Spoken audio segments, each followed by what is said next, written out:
पीले दांत वाली बहू। रंजना कभी ब्रश नहीं करती थी। उसे कितनी बार उसके माँ बाप ने डांटा, लेकिन उसका कोई असर उस पर होता ही नहीं था, जिस कारण से उसके दांत पीले पीले हो जाते हैं। शादी के बाद अरे बहू, वैसे तो तुझ में कोई कमी नहीं है, पर तेरे दांत इतने पीले कैसे हैं बेटा? कैसे मतलब? कोई सर्जरी थोड़ी ना कराइए। वो तो क्या नाम, मैं ब्रश नहीं करती थी तो पीले हो गए। अब क्या करूं? आप कहें तो लाल करवा लूं या फिर काले? यार ये क्या है, क्यों माँ से लड़ रही हो? लड़ रही हूँ? अरे मैं लड़ रही हूँ या ये बोल रही है कि दांत पीले हैं, पीले। अरे तपस्या थोड़ी ना की है इन्हें पीले करने के लिए। बकायदा ब्रश नहीं किया है 20 साल तक, तब जाकर। छी, कैसी बात कर रही हो? ये उस वक्त तो पीले नहीं थे जब हम लोग तुम्हें देखने आए थे। अरे तब साफ करवा लिया होगा डेंटिस्ट के पास जाकर। अब देखो कैसे पीले पीले लग रहे हैं। रंजना सास की तरफ गुस्से से देखती है। फिर शुरू हो गई पीले पीले पीले। अरे पीले तो तब भी थे जब मेरे हाथ का रसगुल्ला उड़ा उड़ा कर खा रही थी और बोल रही थी, लड़की नहीं गुणों का खजाना दे रहे भाई साहब आप। खैर, अब वो लोग करते भी तो क्या करते, पीले दांत वाली बहू पल्ले पड़ी थी तो झेलना तो था ही। एक दिन कीर्तन में रंजना गाना गा रही थी। अरे कमला बहन, माँ का द्वार है, यहाँ तो सब शुद्ध होकर आते हैं, फिर अपनी बहू को ब्रश भी नहीं करवाती तुम। दूर से पीले पीले दांत भक्ति में बाधा उत्पन्न कर रहे हैं। अरे कोई 2 साल के बच्ची थोड़ी ना लेकर आई हूँ मैं बहू बनाकर। अच्छी खासी लड़की है, अरे कैसे करवाऊं ब्रश? ये तो उसे खुद करना चाहिए ना। अब माँ बाप तो इसके जैसे तैसे निपटा दिए, ये नहीं सोचा कि सास कैसे संभालेगी। सास बहू को लेकर घर आ जाती है, लेकिन सोच लेती है कि अब इसे लेकर कहीं नहीं जाएगी। अगले रोज बहू कहती है, अरे क्या हो गया, मंदिर नहीं जाना क्या? कीर्तन का वक्त हो रहा है। मेरी मधुर वाणी से कान्हा जी जागते हैं और सोते हैं। आप तो जानती है ना उनकी भक्ति में कितना मन लगता है मेरा। वो क्या है ना, तबीयत ठीक नहीं लग रही है मेरी, आराम करूंगी मैं। तबीयत ठीक नहीं लग रही? अभी तो मिथुन के गाने पर नाच रही थी आप, और अब बोल रही है कि तबीयत ठीक नहीं लग रही। अरे भक्ति में मन लगा लो सासू माँ, ऊपर जाना है, क्या मुंह दिखाओगी आप? हाँ? सास को बहू की बात पर गुस्सा आ जाता है। मैं क्या मुंह दिखाऊंगी, इसकी चिंता तो ना कर, समझी? अपने मुंह की चिंता कर, जो ये पीले पीले दांत लेकर हर जगह पहुंच जाती है। पता है लोग कितना मजाक बनाते हैं। ना जी ना, मैं नहीं जाना कहीं तेरे साथ।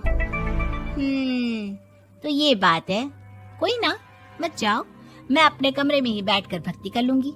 ऊपर वाला दांत थोड़ी ना देखता है, मन देखता है, भावना देखता है। और अरे बस बस, तू सब कुछ दिखा, बस ये सफेद चमकदार दांत ना दिखाना किसी को, है? जा यहाँ से। बहू को सास की बात का कोई फर्क नहीं पड़ता, वो तो जैसी थी वैसी ही रह जाती है। सुबह नहाकर किचन में खाना बनाना, फिर खाना खाना, कीर्तन भजन करना और सो जाना। एक दिन, माँ जी मैं सहेली के घर जा रही हूँ, शाम को लेट आऊंगी। हाँ हाँ तो जाना, मैंने कौन सा तेरी आरती करनी है घर पर बैठकर। रंजना सहेली के घर जाती है, जहाँ वो पार्टी में जाने की तैयारी कर रही होती है। अरे शिखा, कहाँ जाने की तैयारी कर रही है? मैं गलत वक्त पर आ गई क्या? अरे नहीं यार, उल्टा सही वक्त पर आई है। मैंने ये साड़ी और ज्वेलरी निकाली है यार, शाम को इनके ऑफिस की एक पार्टी में जाना है। बताना कैसा लग रहा है ये सब? नहीं यार, इस ड्रेस के साथ तो वो वाली ज्वेलरी अच्छी लगेगी। हाँ हाँ सही बोल रही है, मैंने ध्यान ही नहीं दिया। वैसे तो हमेशा से मस्त फैशन सेंस रखती है। तो बड़ा जाती होगी ना पति के साथ पार्टी में। रंजना कुछ नहीं बोलती, बस सोचती है कि यार काश ये बात सही हो जाती, पर मैं क्यों नहीं जाती पार्टी में? क्या इन लोगों की कोई पार्टी होती नहीं होगी? रंजना घर आती है और रात में पति से सवाल करती है, एक बात बताइए, आप मुझे किसी पार्टी में क्यों नहीं ले जाते? क्या आपके यहाँ ऑफिस में पार्टी नहीं होती? पति बेचारा क्या कहता कि दांत पीले हैं तुम्हारे इसलिए। अरे कोई पार्टी होती नहीं हम लोगों के ऑफिस में, तो कहाँ से लेकर जाऊं? और मार्केट, मॉल, कहीं वीकेंड घूमना, कहीं तो। अरे यार, सारे हफ्ते में एक छुट्टी मिलती है, तो सोचता हूँ कि आराम ही कर लूं। क्यों? रंजना मन मार के रह जाती है। पहले कभी सास के साथ मंदिर जाया करती थी, लेकिन वो भी सास ने ले जाना बंद कर दिया। घर बैठी बैठी रंजना बोर हो जाती है।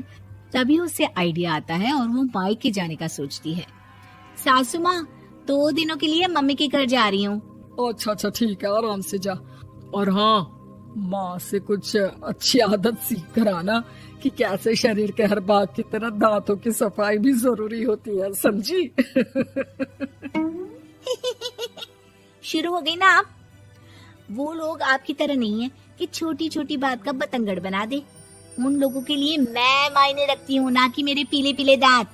रंजना माँ को बिना बताए उन लोगों को सरप्राइज देती है, लेकिन जैसे ही वो दरवाजे पर पहुंचती है, अंदर देखती है कि घर वाले कहीं जा रहे होते हैं।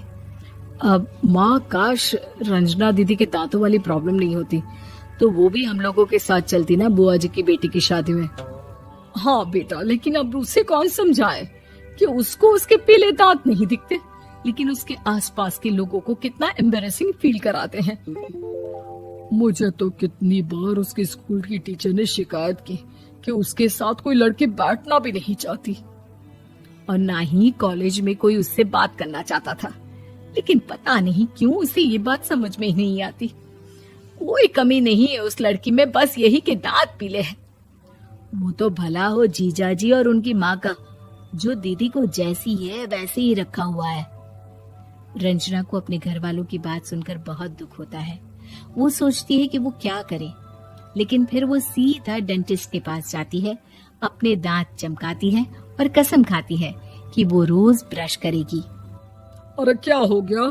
तुम तो 2 दिनों के लिए गई थी ना, पर कोई ना, अच्छा है, चलो आ गई तो। रंजना सास के सामने आकर खड़ी हो जाती है और पूरी स्माइल करती है, उसके चमकदार दांतों को दिखाती हुई। हैं? चले मंदिर। माँ, मुझे माफ कर दीजिए, मैंने आप लोगों को बहुत एम्बैरेसिंग फील करवाया। मैं आज से रोज ब्रश करूंगी।